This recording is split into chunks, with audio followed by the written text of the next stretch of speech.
Jésus est son nom. Jésus est son nom.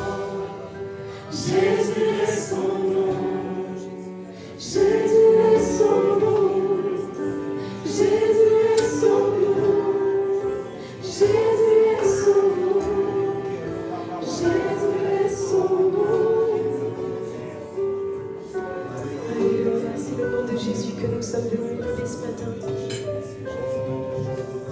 Oh, merveilleux est ton nom, glorieux est ton nom, Seigneur Jésus. Ta joie me remplit d'espérance, Seigneur, ta joie me remplit de louange. Je veux te dire que je t'aime, Seigneur. Si tu m'accueilles dans ta maison ce matin,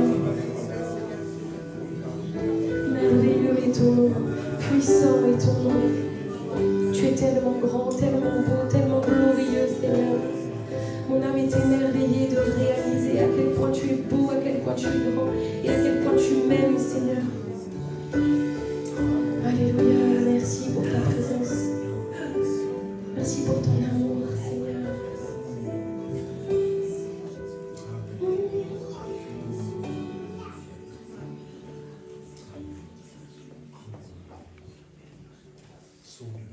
Alléluia.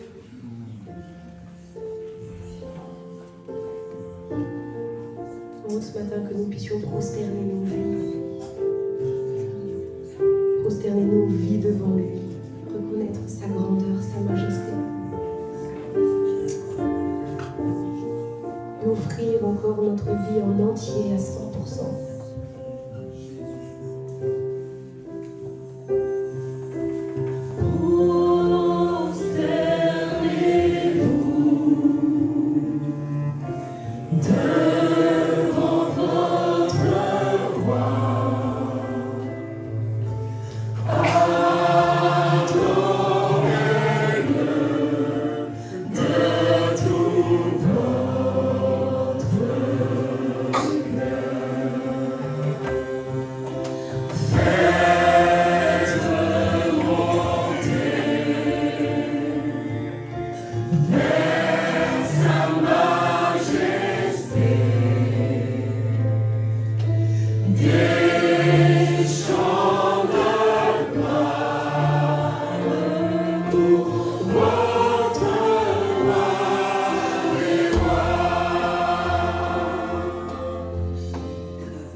Oui, Seigneur. Amen, amen. Oh oui, le Seigneur, il nous cherche encore ce matin. Peut-être qu'il cherche quelqu'un. On veut prendre ce chant qui nous dit cœur à cœur. Parce que nous aussi, on veut rechercher le cœur du Seigneur. Tous ces chants, tous ces moments n'auraient pas de valeur si ce n'était pas un cœur à cœur avec le Seigneur. C'est une histoire de cœur. C'est une histoire de cœur. On veut passer ce temps, oui, à voir le cœur du Seigneur. Le reste perd en importance lorsque nous sommes dans la présence du Seigneur. C'est ce que nous dit ce chant. Pour qu'un cœur puisse l'expérimenter particulièrement ce matin. Que quand tu es dans la présence du Seigneur, que tu réalises son amour pour toi. Alors oui, le reste perd de l'importance. C'est le Seigneur qui prend toute la place dans ton cœur.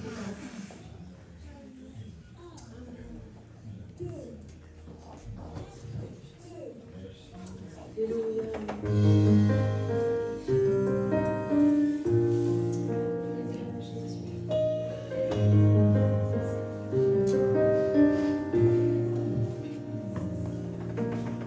C'est ton cœur que je recherche. Dès que le soleil se lève, je connais ta douce voix. Mon cœur ne brûle que pour toi. C'est toi seul que je désire. Mais quand mes pensées chavirent, je connais ta douce voix. Jésus, tu m'attires à toi. Mon cœur à cœur avec toi, Seigneur. Le reste perd en importance quand je suis là dans ta présence. Quand je suis là dans ta présence. Je veux me reposer dans tes bras, Seigneur. Dans tes bras je me repose. Dépose tes fardeaux, Pierre. Tous mes fardeaux je les dépose. Je connais ta douce voix. Jésus, je ne veux que toi. Pour un cœur à cœur avec toi, Seigneur. Le reste perd en importance quand je suis là dans ta présence. Face à face, devant ta grâce. Le reste perd en importance quand je suis là dans ta présence. Quand je suis là dans ta présence.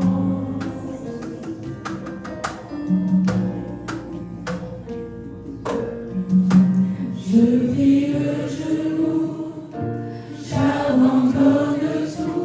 Le seul désir de mon cœur, c'est ton cœur. Je vis le genou, j'abandonne tout. Le seul désir de mon cœur, c'est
que ta fidélité, Seigneur, est éternelle.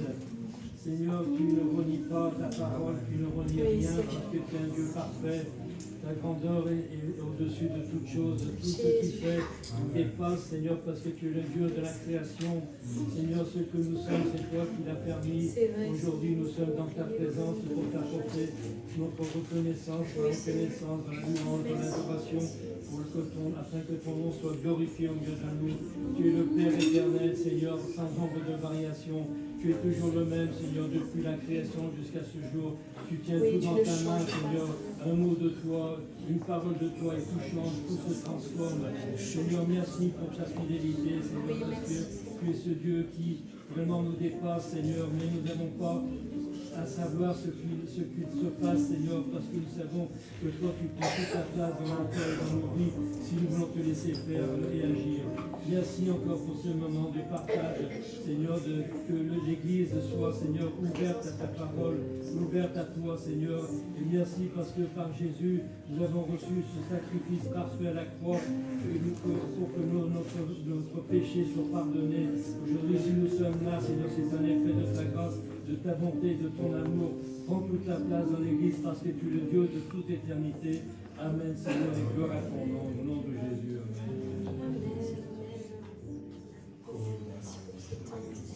Tu parles à nos cœurs, Seigneur. C'est pour ces temps où ta présence remplit notre cœur, nous sommes rassasiés. Toi, Seigneur, tu remplis notre âme, tu remplis notre cœur. Nous voulons rester dans cet état d'esprit d'adoration, sensible au Saint-Esprit encore. On va prendre ce repas, le repas que le Seigneur nous a laissé de son corps qui a été meurtri, avec ce pain et de son sang qui a coulé de son corps, qui a coulé le long de la croix, le long de ce bois, le long de sa tête, le sang qu'il a laissé couler.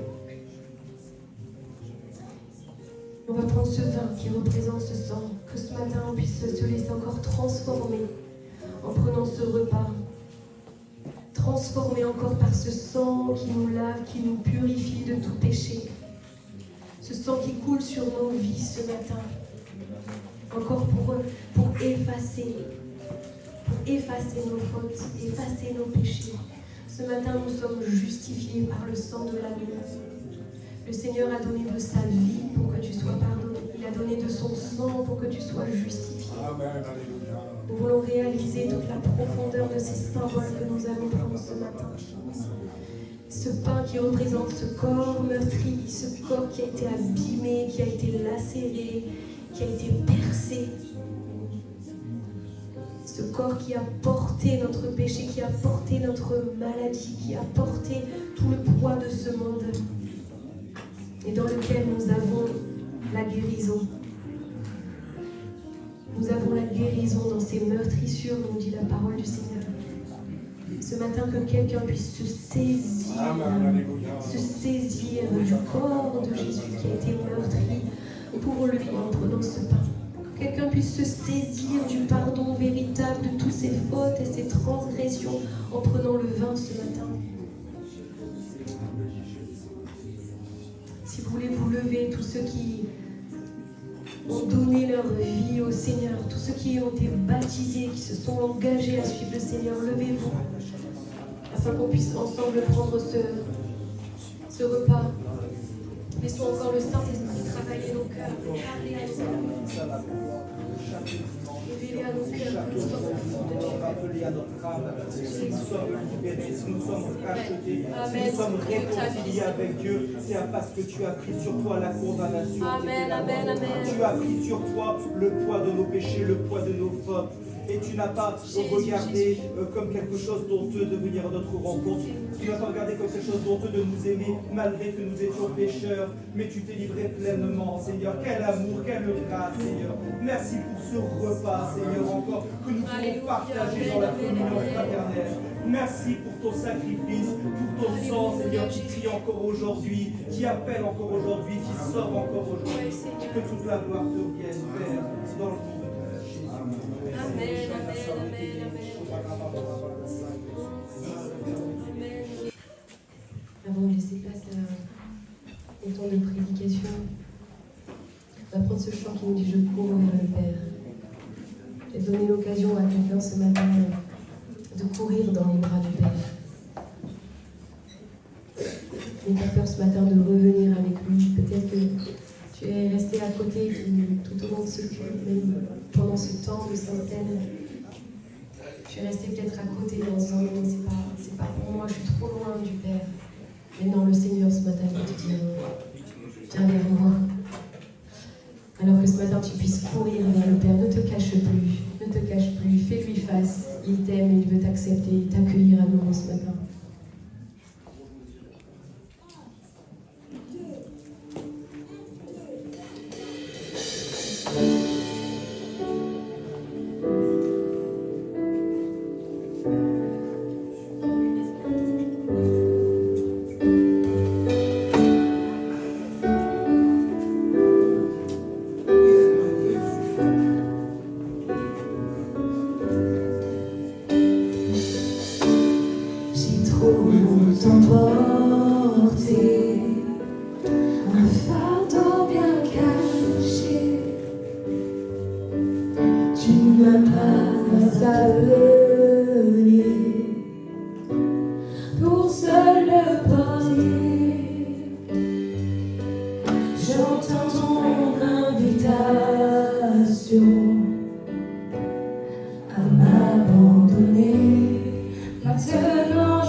C'est par sa grâce.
Merci parce que nous pouvons courir dans tes bras. Nous pouvons courir et nous réjouir dans ta maison, Seigneur. Merci pour ces instants bénis où tu nourris notre âme, où tu fais du bien à notre cœur. Seigneur, regarde-nous attentifs et sans distraction pour la parole qui va être annoncée. Je te prie de bénir Olivier, Seigneur, oh, que ton sang faire du bien à nos vies, nous encourager dans notre marche avec toi, que nous soyons attentifs, que 100% de notre attention soit sur ta parole ce matin. Sois béni, Seigneur Jésus. Amen. Amen.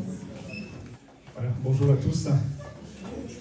Très heureux de vous retrouver encore ce matin et particulièrement dans une autre configuration. Encore heureux de retrouver particulièrement ce matin Jean-Marc Kékéchan, son épouse également Christine au milieu de nous, et de passer ce temps avec vous. Voilà, c'est pour nous un moment avec mon épouse encore et mes deux filles qui sont là ce matin.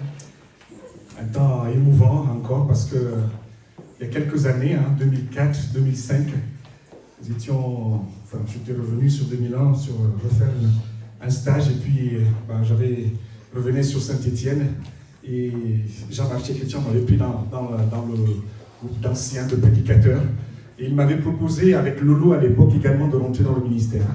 Nous étions tous les deux, nous sommes partis un peu partout. Alors nous sommes partis dans quelques églises pour tester, pour voir un peu si ce ministère, comment il se développait. Et puis Lolo, il est rentré dans le ministère, moi je ne suis pas rentré. Je suis resté comme cela, mais en appui toujours, partout où on est passé, en appui aux églises, et je bénis le Seigneur pour cela, vraiment pour cette vision qu'il a eue, pour également cet appel, et vraiment pour moi c'est émouvant de le retrouver dans cette configuration. Merci Seigneur, et merci encore à son serviteur qui a été inspiré pour nous remettre également dans la marche et pour pouvoir le servir. Voilà, nous sommes au Puy-en-Velay, dans la Haute-Loire, et on a commencé, on a eu 2 vies au Puy-en-Velay. On est arrivé en 2007 pour la première fois. On est parti en 2011. Au moment où on partait, en fait, Lolo arrivait à peine sur quitter Saint-Étienne pour le Puy-en-Velay. Et puis nous, on est parti en 2011. On est revenu en 2015.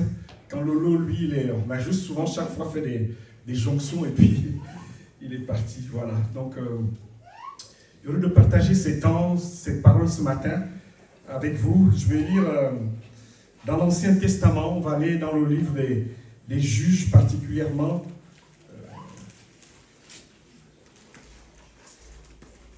Et dans Juges au chapitre 6, nous allons lire cette histoire et nous allons nous arrêter sur un passage et sur un verset qui va nous intéresser ce matin et sur lequel je souhaiterais apporter,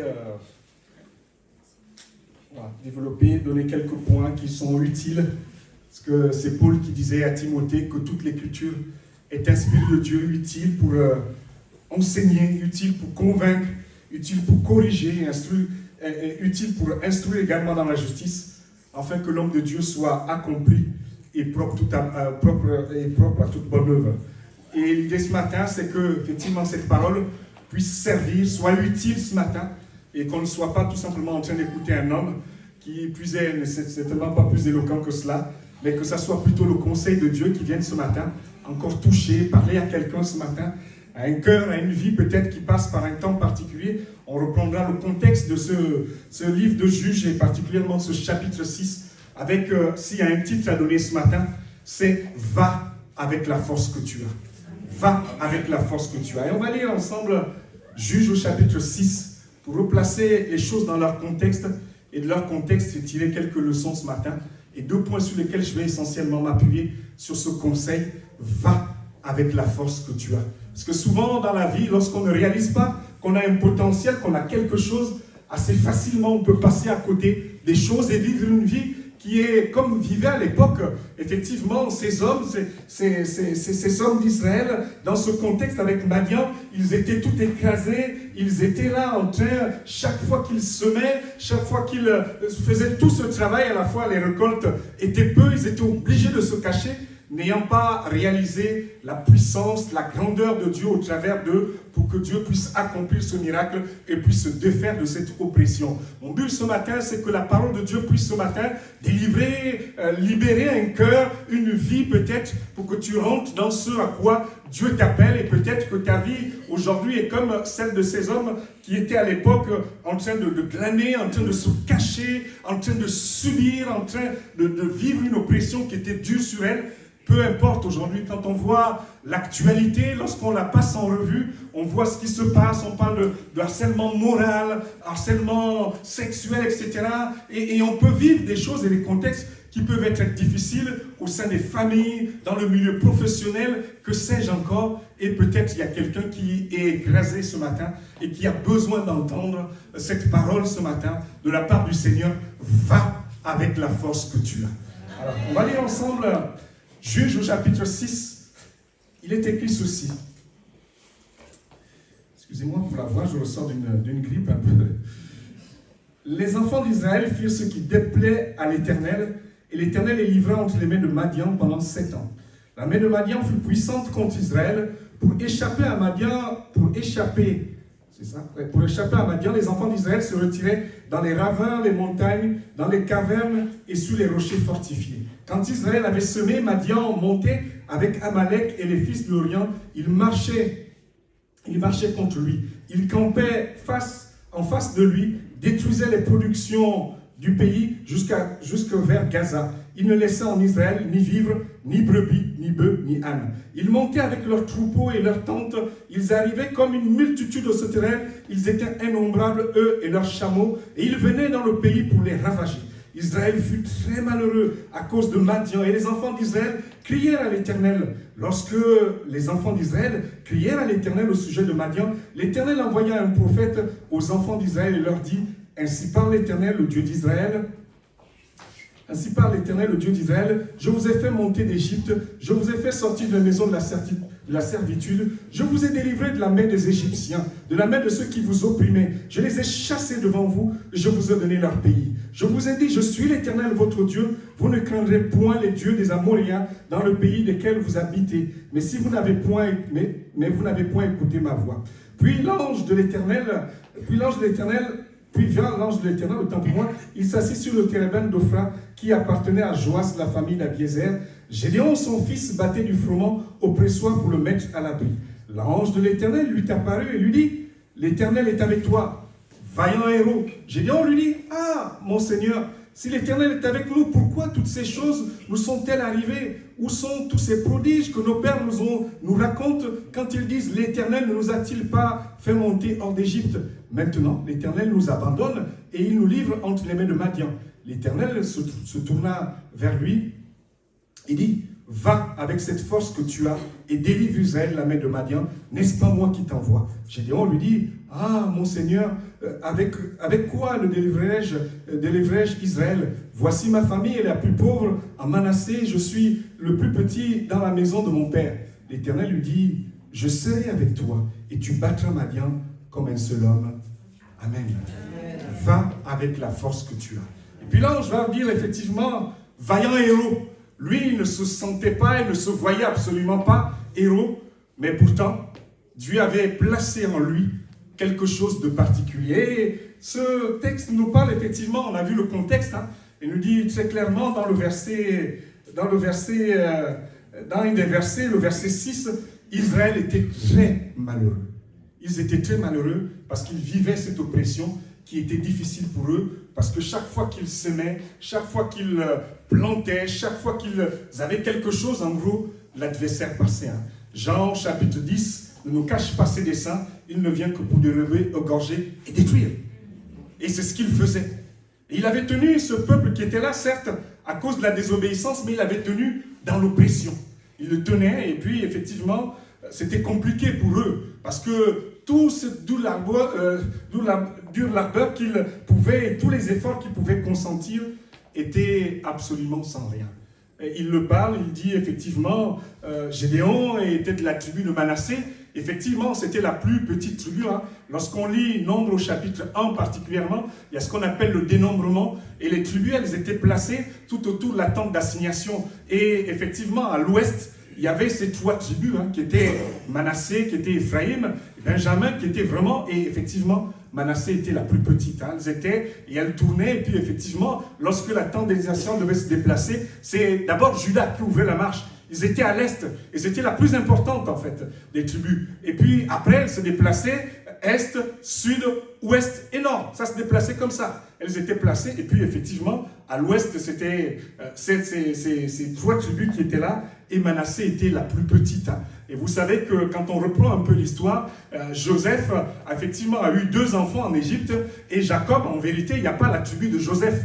Et Jacob, à un moment donné, lorsqu'il arrive en Égypte, il va dire à Joseph quelque chose de particulier. Dans le chapitre 48, il va lui dire: les 2 enfants qui te sont nés en Égypte, avant que je n'arrive, ben ceux-là, je les rachète, ils seront. Et ils ont la même part que Siméon, ils auront la même part que Ruben. Donc ces 2 enfants, c'est ni plus ni moins Ephraim et Manassé. Ephraim et Manassé vont rentrer, et ils faisaient partie de ces 12 tribus qui vont rentrer, et puis il n'y a pas le nom de Joseph, donc ils ont été substitués par ces 2-là. Et Manassé, c'était effectivement la plus petite de toutes les tribus, et on comprend bien que certainement, de par l'histoire, certainement le contexte peut-être familial, ou en Israël également, le contexte religieux, faisait que assez régulièrement, on disait Manassé, c'est la plus petite. Et peut-être que quelqu'un ce matin aussi également dans ce contexte, disant effectivement ma famille, mon contexte, etc., fait que je suis plus petit, et donc effectivement je suis également, vu le contexte, je ne pourrais pas être celui par lequel le secours et la délivrance va pouvoir arriver, et je ne pourrais pas me défaire de cette situation. Mais Dieu ne voit pas les choses de la même manière. Et Dieu avait un autre plan, quelque chose d'autre, notamment pour Gédéon et pour le peuple d'Israël, pour être à la fois pour Gédéon, pour sortir de cette oppression, cette délivrance, et permettre également à l'ensemble du peuple de vivre cela. Et c'est compliqué si moi-même déjà je n'arrive pas à vivre la délivrance, pour apporter cette même délivrance au sein de ma famille, au sein des êtres qui sont autour de moi. C'est important que moi-même déjà, je sois affranchi, je sois libéré, et que je sois au large pour permettre aux autres également de pouvoir bénéficier de ce secours et de cette délivrance. La Bible nous parle de ce qui s'est passé notamment avec le contexte de David. Vous savez que David, lorsqu'il va combattre Goliath, parce qu'il avait l'habitude de ces petits combats en fait, il avait l'habitude de ces petits combats, lorsqu'il gardait le troupeau, il va remporter ses victoires, et puis à un moment donné, lorsqu'il sera en face de Goliath pour combattre et pour délivrer le peuple d'Israël, parce qu'il avait l'habitude, déjà parce qu'il était en quelque sorte libre, il avait l'habitude de la victoire, et cette victoire, à ce moment précis, ne sera pas seulement pour David, mais elle sera également pour l'ensemble d'Israël, devant Goliath qui venait et qui menaçait sans cesse le peuple qui était en face de lui. Et la volonté de Dieu ce matin, c'est d'affranchir et de libérer un cœur ce matin. Peut-être un cœur qui n'a pas encore donné sa vie au Seigneur, parce que Manassé faisait partie du peuple d'Israël, mais aussi délivrer peut-être aussi un cœur et une vie qui a peut-être donné son cœur au Seigneur, mais qui vit en ce moment une situation qui peut être difficile, ou une pression peut-être, effectivement dans le contexte qui peut être familial, professionnel, que sais-je encore. Il y a tellement de contextes dans lesquels on peut vivre, être oppressé sans pouvoir relever la tête. Mais la volonté de Dieu ce matin, c'est que tu puisses relever la tête. Amen. Ce matin, que le Seigneur puisse permettre à quelqu'un de relever la tête et de permettre à ce qu'il soit au large. Et puis, on a dit ce matin, parlant de ce contexte qui était particulier, cette oppression que vivait effectivement le peuple, elle était en fait à l'opposé de ce qui avait été dit. Dans Deutéronome au chapitre 28, particulièrement le verset 7, il était question des promesses de Dieu pour le peuple d'Israël, pour son peuple, et notamment le verset 7, il promet à son peuple toujours la victoire. Dans Deutéronome au chapitre 28, dans la bénédiction, son peuple devait toujours être victorieux. Et là, on est complètement à l'opposé. Et c'est pourquoi Gédéon dit, mais où sont même tous ces miracles? Le contexte semble être particulier. Et au final, ils ne vivent pas, en fait, ce que Dieu avait promis. La Bible nous parle pour les croyants. Par exemple, dans Corinthiens, gloire soit rendue à Dieu qui nous fait toujours triompher. C'est une réalité spirituelle. Et si je ne vis pas la victoire, et si je ne vis pas le triomphe, et si je suis sous oppression, menacé, tenu, c'est qu'il y a forcément quelque chose, un contraste et quelque chose qui ne va absolument pas. Va avec la force que tu as. La Bible dit, vous connaîtrez la vérité, et la vérité vous affranchira. Et c'était important ce matin que certaines vérités bibliques reviennent à notre cœur. Nous avons ce matin partagé la Sainte Seine et j'aime beaucoup cette histoire, ce moment au cours desquels, notamment, Élie est là tout fatigué, complètement épuisé, envie de mettre fin à ses jours. Et puis, voilà, l'ange du Seigneur va venir le secourir. Il va prendre un gâteau et puis de l'eau. Et puis, il va dire à un moment donné, avec la force qu'il a eue en marchant, avec ce repas particulier donné par l'ange, il va trouver des forces pour aller plus loin. Et ce matin, plaise à Dieu qu'au travers de la Sainte Seine, on n'a pas pris qu'un simple bout de pain ou tout simplement du jus de raisin, mais on a pris une symbolique qui est assez forte, une réalité spirituelle qui a une portée assez importante. Et c'est la première sur laquelle je voudrais revenir, notamment pour encourager déjà quelqu'un peut-être qui n'a pas donné son cœur au Seigneur, à dire la priorité ce matin pour toi, c'est que ton cœur soit au Seigneur. Pour vivre ces promesses, pour vivre cette victoire, le premier point qui est assez important, c'est que tu puisses donner ton cœur au Seigneur Jésus. Parce que vivant avec le Seigneur et donnant ton cœur au Seigneur, il y a quelque chose de particulier qui va pouvoir se passer. Tu rentreras plus facilement dans cette victoire. Mais si tu ne connais pas déjà le Seigneur et tu n'as pas donné ton cœur, la priorité reste avant tout cela, le cœur à Jésus. Le peuple, il est dit de Gédéon qu'il était, il était du peuple de Dieu. Ça nous parle, il y a toute une symbolique là-dessus. C'est que, effectivement, pour beaucoup, ce matin, je parle à une assemblée qui est chrétienne et dont beaucoup ont donné leur cœur à Jésus. La croix, particulièrement. Et il y a cette réalité dans ce verset, notamment dans Jean au chapitre 1, le verset 12, qui dit à ceux qui l'ont reçu, elle a donné le pouvoir de devenir enfant de Dieu.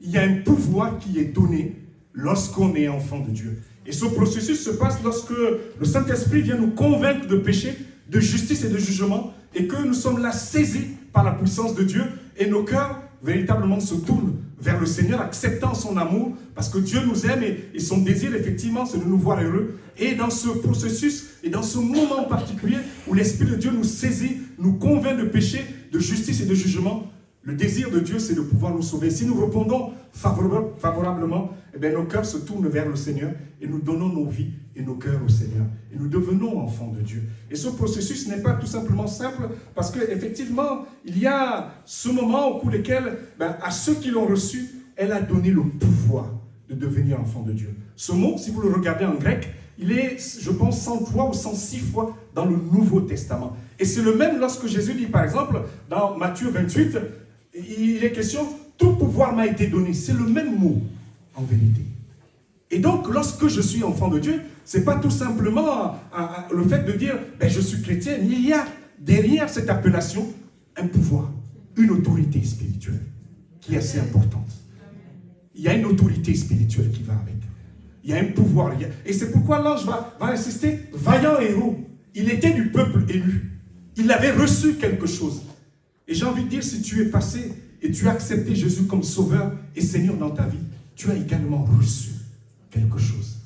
Peut-être tu ne le sens pas. C'est vrai que nous sommes beaucoup dans nos milieux de la Pentecôte où beaucoup de fois on sait beaucoup plus les frissons, ce qu'on sent, ce qu'on voit. Mais ça, c'est une réalité spirituelle qui est importante à garder. J'ai reçu un pouvoir. Je suis enfant de Dieu. Et vous lisez ce mot, toutes les fois que vous le retrouvez en lien avec l'autorité, beaucoup de fois, il est attribué à Jésus. Et c'est pour dire que l'autorité même est donnée également à tout enfant de Dieu, à celui qui donne son cœur à Jésus, à celui qui est enfant de Dieu. Il y a une autorité, il y a un pouvoir avec. Amen. Il y a un pouvoir, il y a une autorité. Ce qui s'est passé vraiment à la croix, c'est un processus d'échange, de substitution. La mort et la résurrection de Jésus vont nous amener effectivement, lorsque nous donnons nos cœurs méchants, mauvais comme nous sommes, fragiles. Dans Isaïe 53, il y a ces versets 4 et 5 où il est clairement redit ces choses. Cependant, ce sont nos souffrances qu'il a portées, ce sont nos douleurs dont il s'est chargé. Nous l'avons considéré comme puni, frappé de Dieu, humilié, mais il était blessé pour nos péchés, brisé pour nos iniquités. Le châtiment qui nous donne la paix est tombé sur lui, et c'est par ses meurtrissures que nous sommes guéris. Un processus de substitution. Dieu vient, a pris notre misère, notre péché, notre incrédulité à la croix, et lui, en retour, il a porté cela sur la croix. Ayant donné, lui, sa vie, il y a eu comme un processus d'échange. Au travers de sa mort et de sa résurrection, il va pouvoir triompher. Et ce qui était pour nous, en fait, quelque chose de mauvais, quelque chose de sale, d'impur, au travers du sacrifice de Jésus, Jésus nous lave par sa mort, nous purifie, nous devenons enfants de Dieu. Il se substitue, il prend en fait tout ce que nous étions et ce qu'il y avait de mal en nous, ce qu'il y avait d'impur en nous, notre péché, notre iniquité, tout ce qu'il y avait de mauvais, lui, il l'a pris à la croix. Et au travers de sa mort, en fait, il a offert sa vie pour que le mauvais que nous étions, nous devenions bons. D'impur que nous étions, nous devenions purs. De ce que nous étions dans le processus spirituel, nous devenions de mauvais, mais nous devenions également saints. C'est ce qui s'est passé. Au travers de cette mort, mais également de cette résurrection, on s'identifie. C'est Éphésiens notamment, j'aime bien la version parole vivante qui dit dans Éphésiens chapitre 2 verset 5, alors que nous étions spirituellement morts à cause de nos fautes, il nous a fait revivre les uns et les autres avec le Christ, et c'est par la grâce que vous êtes sauvés. Verset 6, par notre union avec Jésus-Christ, Dieu nous a ressuscités ensemble et nous a fait siéger ensemble dans le monde céleste. Et le verset 6, dans la version parole vivante, par notre union avec le Christ. Par notre union avec le Christ, nous devenons un en vérité. Lorsque nous avons donné notre vie au Seigneur Jésus, nous devenons un. Notre faiblesse, lui l'a pris et nous donne sa force. Son autorité, cette autorité que nous n'avions pas spirituellement sur les œuvres mauvaises, sur le diable, son autorité devient également notre autorité. Et ceux qui vivent ensemble, qui sont notamment mariés, le savent. On ne parle plus de mon argent, mon compte. L'argent de mon argent, c'est l'argent de mon épouse. Et l'argent de mon épouse, c'est mon argent. On est devenu plus qu'un. On est unis, on est ensemble. On ne dit plus c'est mon salaire, certes, c'est le salaire qui rentre, c'est le fruit du travail de mon épouse. Mais j'en suis au bénéfice. Et nous sommes au bénéfice de l'œuvre de Christ à la croix. La résurrection et la victoire de Jésus, également notre victoire à nous. Et on peut s'en saisir et dire, effectivement, c'est pour moi également. Étant mort, je suis revenu à la vie et je suis uni au Christ, avec notre union avec le Christ. Nous sommes unis spirituellement lorsque nous passons de la mort à la vie, lorsque nous acceptons Jésus comme Sauveur et Seigneur, nous sommes unis au Christ. Notre impuissance devient, nous prenons à la place la puissance du Christ. Ça devient également notre puissance. Et comme je disais, le mot qui est attaché, lorsqu'il est question notamment de Jean chapitre 1, verset 12, à ceux qui l'ont reçu, elle a donné le pouvoir. C'est l'autorité, en vérité. Et c'est la même chose, comme je disais dans Matthieu chapitre 28, lorsque Jésus, il est dit, tout pouvoir m'a été donné. Le même mot pouvoir, c'est celui-là. Donc l'autorité de Christ est ton autorité également à toi en tant qu'enfant de Dieu. Lorsque tu as accepté Jésus, l'autorité de Dieu est également ton autorité à toi. Et que le Seigneur permette ce matin qu'il y ait une conviction profonde dans ton cœur te disant effectivement, parce que j'ai l'autorité de Christ, parce que j'ai le pouvoir de Christ, c'est que Christ a accompli, moi aussi également. La Bible nous dit qu'à la croix, il a dépouillé les dominations, les autorités, il les a livrées en spectacle en public, triomphant d'elle par la croix. Le triomphe et la victoire de Jésus, également ta victoire à toi. Et tu peux t'en saisir ce matin. Va avec la force que tu as. Tu n'as rien à payer. Christ a déjà accompli à la croix. Lorsque toi, tu as donné ton cœur, il y a eu ce processus de substitution. Ton impuissance est devenue, effectivement, Christ t'a donné sa puissance en contrepartie. Et tu peux te prévaloir de cette autorité pour effectivement faire face à l'adversité. La Bible nous parle, c'est vrai, dans Jean 10, de ce pouvoir, de cette action qui était de l'action de l'adversaire, mais cette action également sans efficacité, parce que Jésus a vaincu à la croix. Il a triomphé, il n'est pas resté dans le séjour des morts, il est ressuscité le 3e jour. C'est également ta victoire. Et ce matin, je veux vraiment t'encourager à ne pas marcher tête basse. Tu as la force, tu as la puissance que Christ t'a donnée. Et je ne suis pas en train de faire l'auto-persuasion ou effectivement de faire le coaching en disant il faut que tu le répètes, mais tout simplement parce que l'Écriture le dit. Saisis-toi de l'Écriture et vis cela. Il y a encore la semaine dernière, où il y a 15 jours, je faisais un culte au Chambon-sur-Lignon et nous étions à Troyes, il y avait eu la neige et puis beaucoup de personnes ne sont pas venues. Et j'écoutais cette sœur parler qui a vécu longtemps et de très nombreuses années en dépression assez régulière, quasiment. On l'a connu toujours presque souvent. Et elle disait, elle rendait témoignage de ce qui se passe dans sa vie depuis quelques semaines, quelques mois. Elle vit quelque chose d'assez particulier où elle réalise en fait que, elle réalise même le potentiel que Dieu lui a donné, qu'elle ne réalisait pas autrefois. Elle a pris conscience que vraiment la personne de Jésus est venue en elle et elle vit des choses extraordinaire. Elle dit, mais je ne savais pas que j'avais du talent comme ça. Je ne savais pas que j'avais des dons comme ça. Je ne savais pas que finalement, que je pouvais presque dire non à certaines situations. Mais elle le vit et elle est plus épanouie et plus heureuse parce que cette réalité spirituelle est devenue également sa réalité spirituelle.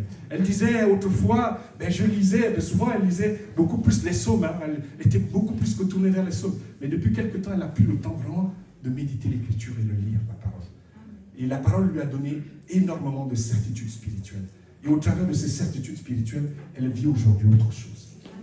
Et ce matin, au-delà de la prédication, j'ai envie de t'inviter personnellement à relire les Écritures, à reprendre ces textes et à réaliser qu'effectivement, moi, je suis également au bénéfice de la grâce et de la puissance de Dieu. Elle est également pour moi. Ce que Christ a fait, la victoire de Jésus, sa puissance, son autorité, c'est également la mienne.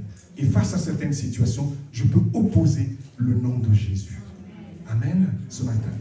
Ouvre les yeux ce matin. C'est ce temps au cours duquel l'homme de Dieu va prier. Hein, c'est, je crois que dans Éphésiens,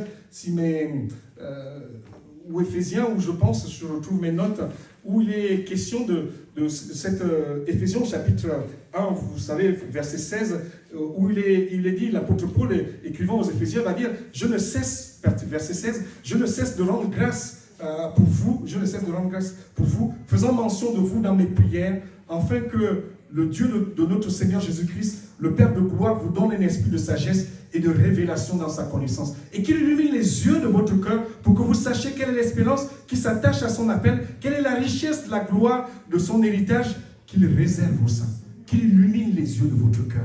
L'apôtre Paul priait déjà pour les Éphésiens pour que leur cœur soit ouvert à ces réalités spirituelles, mais qu'il illumine les yeux de votre cœur pour que vous puissiez réaliser. Et que ce matin, le Saint-Esprit illumine le cœur de quelqu'un, peut-être ce matin. Tu n'es pas appelé, lorsque Christ t'a sauvé, t'a racheté, tu n'es pas appelé à vivre en permanence dans un cycle de défaite, de mise sous oppression en permanence, où tout ce que tu fais ne marche jamais, échoue toujours. Il y a quelque chose. Et parfois, tu essaies de construire, et en permanence, peut-être que tu es dans la résignation en disant, il ne faut plus du tout que je puisse construire. Parce que tu t'es habitué à cette situation, te disant, en fait, rien ne marchera. Tu es dans un cycle où, en permanence, tu vis, tu essayes de construire, mais ce que tu essaies de construire échoue.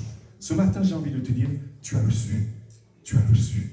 Le fait d'être enfant de Dieu, il y a une autorité qui t'est conférée et qui t'a été donnée. Le pouvoir et l'autorité. Et puis, le dernier point sur lequel je veux m'appesantir, c'est également ce temps, en fait, ce moment au cours duquel ce qui est dit, en fait, va avec la force que tu as. Et quand on lit la suite, on voit que, c'est vrai, il se plaint, il est le plus petit, le plus petit, sa famille est la plus petite, il appartient à la tribu de Manassé. Je disais que quand on prend les 12 tribus, c'était la plus petite en chiffres. Hein. Si j'ai quelques données là, dans Nombre au chapitre 1, elle était effectivement, je disais, c'est la plus petite de toutes les tribus.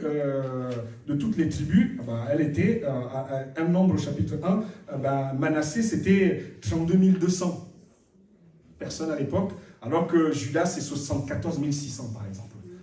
Un écart, franchement, c'est à peine, dans les tribus qui étaient à l'ouest, elles faisaient à peine 30%, et les plus importantes, Ephraïm, je pense que c'est 37 ou 37, Benjamin, c'était encore un peu plus, c'était effectivement la plus petite, c'était la plus petite. Mais il y a une réalité spirituelle qui est aussi assez importante, et parfois qui donne lieu à, dans nos milieux, peut-être à... Comment je vais dire ça? À complexe, parce qu'on dit toujours, il faut être fort. Vous entendez ça chaque fois, hein? En tant que chrétien, on doit être fort. Oui, c'est vrai. Que la puissance de Dieu vient en nous et on a à manifester cette vie. Mais par moments, il faut être réel, il faut le dire. Mais parfois, on est faible. Et gloire soit rendue à Dieu de ça. Hein, parce que c'est l'apôtre qui en parle encore, écrivant aux Corinthiens. Vivant ces moments dans 2 Corinthiens chapitre 2 Corinthiens chapitre 12, ce moment au cours duquel il dit, j'ai prié 3 fois le Seigneur de l'éloigner de moi, et il m'a dit, mais ma grâce te suffit, car ma puissance s'accomplit dans la faiblesse.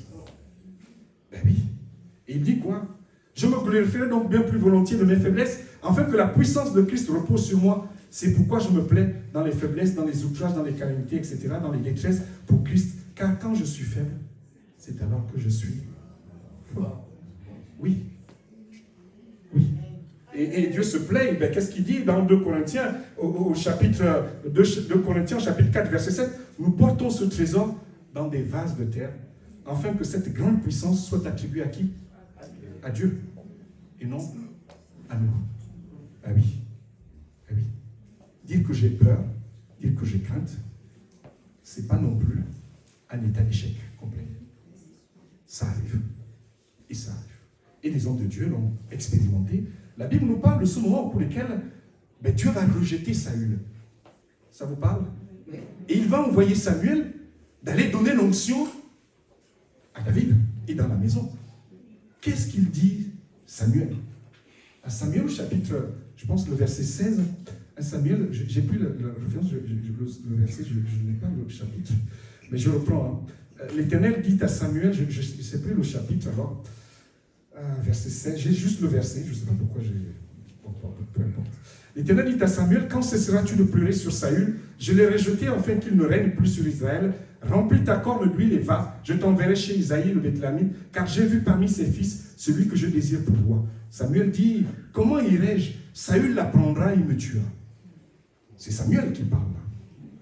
Il a peur d'aller donner l'onction à David. Et il le dit à Dieu en disant, mais ça, cette opération, elle va me coûter quelque chose. Et ce n'est pas un état de faiblesse. Parce que Dieu va lui donner le moyen avec lequel il ira donner l'onction. Il dit, tu vas aller. Et tu vas appeler en disant, il y a le sacrifice. Et il a bien fait de faire cela. Et nos faiblesses ne sont pas en tant que telles forcément quelque chose qu'il faut... ça dépend de comment notre faiblesse vont être utilisées et de comment la réaction qu'on va avoir dans nos états de faiblesse. Si on les cache, si on les dissimule, ou si on se dit, c'est faible, j'irai pas, c'est une chose. Mais quand on vient avec nos faiblesses, nos insuffisances devant le Seigneur, en lui disant, là, je suis incapable, comme a fait Samuel, Dieu transforme, en fait. Parce qu'il prend le relais lorsque nous sommes à bout de force.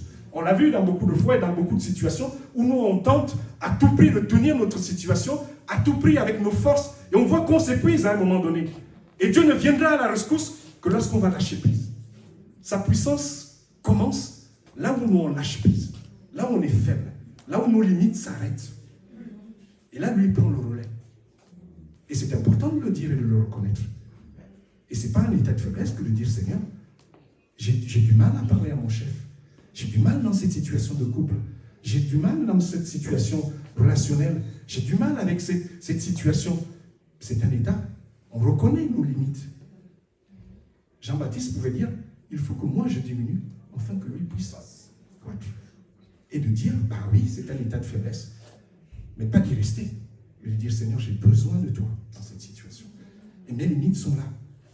Et moi, le premier qui vous parle du haut de ce pupitre, il m'est arrivé professionnellement d'être dans des situations où j'étais à bout. Très honnêtement, parfois j'allais au boulot avec la peur au ventre, pour dire, et me dire comment je vais faire. Comment je vais faire. Mais je rends grâce à Dieu, qui m'a effectivement dit à un moment donné, alors que moi je n'avais pas de force, je me disais comment je vais aborder cette discussion, comment je vais être ce matin-là, hier c'était tendu, ça va être compliqué, et de prier, de dire, Seigneur, je vais comme ça. Et toi, tu me donneras ta puissance au moment. Amen. Et ça a été beau de voir cela, et de voir comment Dieu s'est glorifié et Dieu s'est manifesté. Mais de dire à Dieu, oui, je suis en état de faiblesse. Et là, je ne peux pas. Je suis en limite de compétence. Parce que quand je suis en limite de compétence, Dieu prend le relais. Dieu seul sait que beaucoup de fois, il veut agir dans nos vies. Mais parce que nous, on tient fortement la situation, on veut l'orienter, on veut la diriger, on veut dire à Dieu comment il faut faire. Mais Dieu attend parfois qu'on relâche, qu'on lâche et qu'on réalise qu'en fait, on n'y arrive pas, on est en état d'échec. Comme un peu les disciples avec dans Luc au chapitre 5. Nous avons péché toute la nuit sans rien prendre.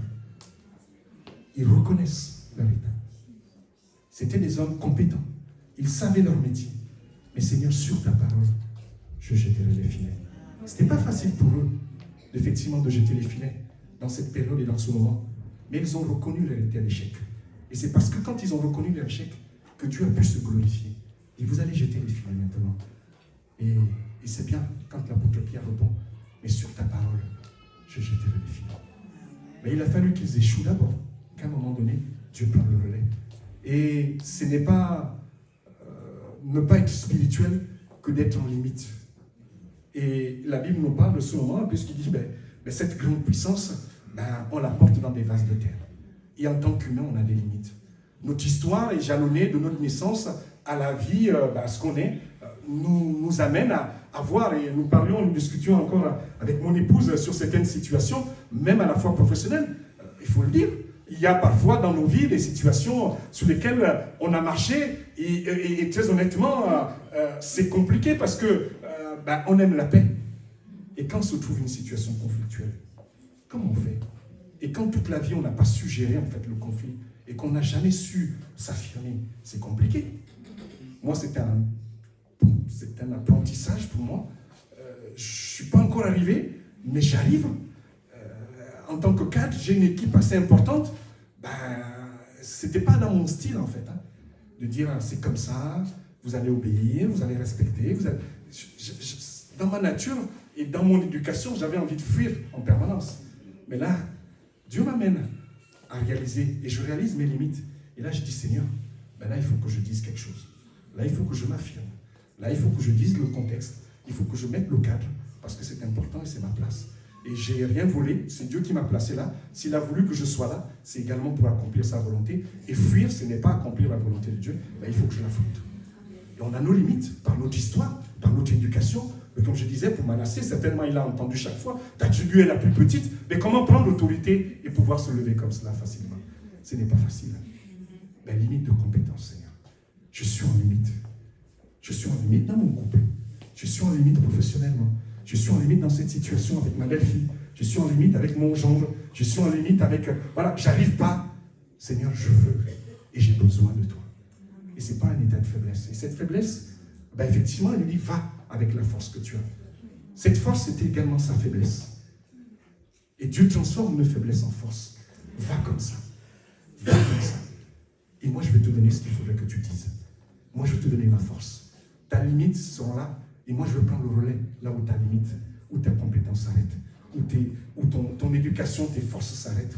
Moi, je prends le relais. Comme dans une course de relais, souvent, je pense qu'on place le meilleur coureur, c'est tellement à la fin, quand il prend le relais, le dernier à courir et à franchir la ligne. Mais Dieu veut pareil pour ta vie. Passe-lui le relais. Donne-lui et reconnais que tu ne peux pas. Et ça ne sert à rien de continuer à te battre, à te débattre en te disant parce qu'on m'a dit qu'il faut que je sois fort, il faut que je sois fort, il faut que je sois... Oui, il faut que tu sois fort. Mais aussi, on est faible. Et quand on est faible, on dit Seigneur, je suis faible. Et j'ai besoin que tu me fortifies. J'ai besoin que tu prennes le relais. Va avec la force que tu as. C'est l'autorité que Dieu nous a parlé, dont j'ai parlé ce matin, dont je viens de le parler. Cette autorité qu'on a reçue en tant qu'enfant de Dieu. Mais va avec la force que tu as. C'est aussi sa faiblesse qui l'amène à Dieu. Et Dieu transforme les faiblesses en force. Va avec la force que tu as. Et trembler, c'est pas... Et je pensais à un des postes quand je suis arrivé pour la première fois, où puis on venait, et je devais prendre mes fonctions. Et mon responsable, j'avais rendez-vous le matin, mon directeur de ressources humaines m'avait dit, vous venez à telle heure, et puis je vous conduirai vers l'équipe, vers le service, vos bureaux, etc. Et puis j'étais devant, j'attendais, et puis il est sorti de son bureau. Il me dit, comment vous sentez? Monsieur Mina, comment vous sentez? Honnêtement. J'ai dit, écoutez, j'appréhende, j'ai des craintes, j'ai des peurs. Il m'a dit, c'est bon signe. Il m'a dit, c'est bon signe. Il dit, allons-y. Et puis, effectivement, sur ce poste, j'ai réussi, c'était bon signe. C'était pas faute de, non, j'avais des appréhensions, j'arrivais dans un autre contexte. Et c'est normal que je puisse savoir. Mais ça n'a pas permis à Dieu de me bénir et de me rendre victorieux à cet endroit-là, à ce moment-là. Pourquoi? Effectivement, je lui dis, Seigneur, je suis en limite de compétence, j'ai des appréhensions, j'ai des peurs. J'ai besoin que tu prennes le relais. Amen. Va avec avec la force que tu as. Ne sors pas ce matin en étant encore, en vivant l'oppression, en vivant l'échec. Tu as reçu. Mais aussi ce que tu vis également peut se transformer également en force. Va avec la force que tu as. Amen. On va courber nos têtes. On va prendre le temps de nous bénir ce matin. Amen. Je te bénis, Seigneur. Je te rends gloire et grâce. Amen. Alléluia. Merci, Jésus. Amen. Alléluia. Béni soit ton nom, Seigneur. Alléluia. Je ne vais pas lancer un appel, mais je crois que Dieu a parlé ce matin à des cœurs, à des vies, à peut-être des frères et sœurs, à des amis qui vivent une situation qui est compliquée pour eux. Et je crois que Dieu a parlé ce matin. Et la volonté de Dieu n'est pas... Il a transformé, vous lirez la suite du texte, il a transformé la peur, la crainte, la défaite d'Israël en ce moment contre Madian, il a transformé en victoire. Et c'est que ce que Dieu veut faire également pour ta vie. C'est Dieu qui t'aime, qui t'a sauvé, pas pour que tu vives en permanence dans la défaite, en permanence dans l'oppression, en permanence détruit ce que tu fais, ce que tu essaies de construire en permanence, détruit par l'adversaire. Ce matin, la volonté de Dieu, c'est de te rendre victorieux. C'est que tu puisses relever la tête ce matin, face peut-être à ta vie, à ta situation, dans le contexte dans lequel tu vis ce matin. Et Dieu veut effectivement te accorder cette victoire, te permettre que ta vie change, soit transformée. Et comme il a transformé celle d'Israël en ce moment, ils ont été victorieux sur Madian, ils ont balayé, ils ont remporté la victoire, même si ce ne fut pas plus facile, même si effectivement pour Gédéon, il y avait toujours ses craintes, il a en permanence demandé des signes à Dieu, mais ça a bien fini. Et ce matin, je veux croire que pour toi également, c'est la même chose. C'est la même chose. C'est la même chose. Tu n'es pas appelé à vivre en permanence dans l'échec, dans l'oppression, dans la domination. Ce matin, Dieu veut que tu relèves la tête. Ce matin, tu as besoin d'être victorieux. Et cette victoire que tu auras pour toi, elle va également se répandre dans ta famille, au sein dans ta maison, dans l'église, autour de toi. Cette victoire, il veut te la donner ce matin. Également, c'est...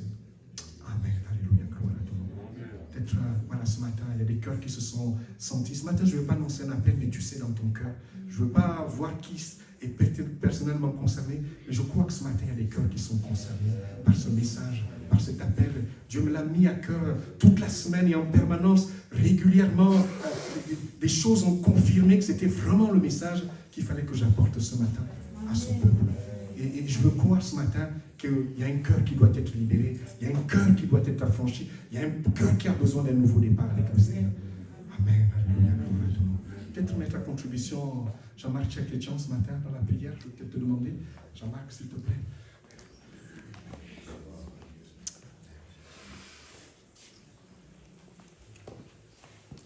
Te remercions, Seigneur, pour ta parole inspirée. Nous savons que ta parole, ce n'est pas que du son, mais c'est une puissance de foi, de victoire. Nous croyons que ta volonté ce matin, c'est de nous visiter les uns les autres, et en particulier ceux qui seraient dans des situations de délicatesse, d'affaiblissement, de fragilité. Ce matin, Seigneur, c'est pour eux le moment de la victoire. Amen. Et de relever la tête. Merci, Seigneur. Merci parce que si nous sommes là, c'est parce que bien des fois, tu as manifesté ta puissance dans nos faiblesses. À ton nom, Seigneur, nous donnons toute la gloire dans le nom de Jésus, par qui nous sommes plus que vainqueurs. Amen. Amen. Nous voulons aussi, Seigneur, te dire merci pour Daniel Pradinas, pour cette opération qui s'est bien passée. Et nous remettons encore ces bien-aimés, Seigneur, qui ont besoin de ta grâce. Lisa en espagnol, l'espagnol, Seigneur, et puis aussi cette dame qui est encore hospitalisée. Nous les remettons entre tes mains dans le nom de Jésus-Christ. Amen. Voilà, que le Seigneur vous bénisse, et puis ensuite, à mardi. Merci.